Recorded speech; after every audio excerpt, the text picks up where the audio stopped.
Good morning, সকলকে সুপ্রভাত এবং রোজকার দিনের মতো ওয়েলকাম জানাই অথবা study centre 0.1 YouTube and Facebook পেজে।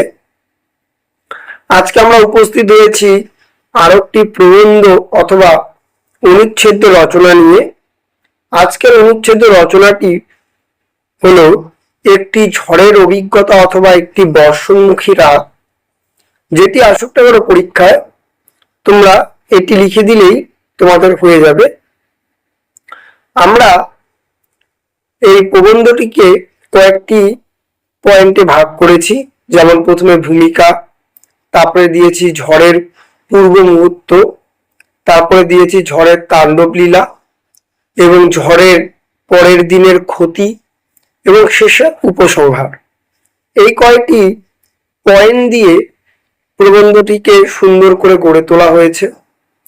সকলকে বলবো, যারা প্রথমবার ইউটিউব চ্যানেল থেকে দেখছো তারা অবশ্যই ইউটিউব চ্যানেলটিকে সাবস্ক্রাইব করবে, বেল আইকনটি প্রেস করবে যাতে এরকম ভিডিও পেতে পারো।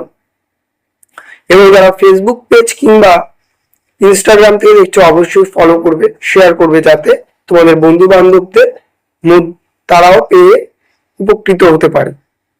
এবং তাদেরকে বলবে অবশ্যই যেন ইউটিউব চ্যানেলটি এবং ফেসবুক পেজটিকে সাবস্ক্রাইব এবং ফলো করে।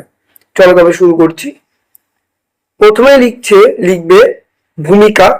আমি সম্পূর্ণ পড়ে শোনাচ্ছি না, নাহলে ভিডিওটি অনেক বড় হয়ে যাবে এবং একঘেয়েমির কারণে ভালো লাগবে না। প্রথমে খুব সুন্দর করে লিখবে ভূমিকাটি।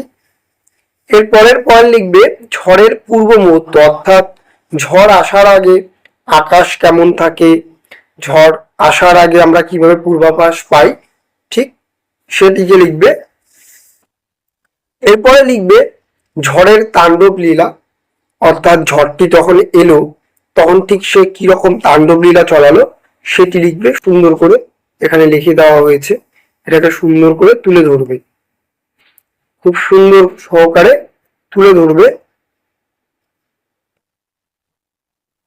এরপরে লিখবে পরের পয়েন্ট, পরের দিনের সকালের চিত্র, অর্থাৎ রাতে যে ঝড়টি অথবা বর্ষণটি অথবা বৃষ্টিপাত হয়েছে তার কি ক্ষতি হয়েছে সেটিকে দেখবে। এটা লেখার পরে শেষে লিখবে তোমরা উপসংহার। শেষে লিখবে উপসংহার। এতটুকু লিখলেই তোমাদের সম্পূর্ণভাবে রচনাটি কমপ্লিট হয়ে যাবে। এবং সকলকে বলবো এটি খাতায় লিখে নিবে যাতে তোমাদের পড়তে সুবিধা হয়, এবং এটি খুবই গুরুত্বপূর্ণ, বিশেষ করে দ্বিতীয় ইউনিট টেস্টের জন্য, পঞ্চম থেকে অষ্টম শ্রেণী পর্যন্ত আসতে পারে।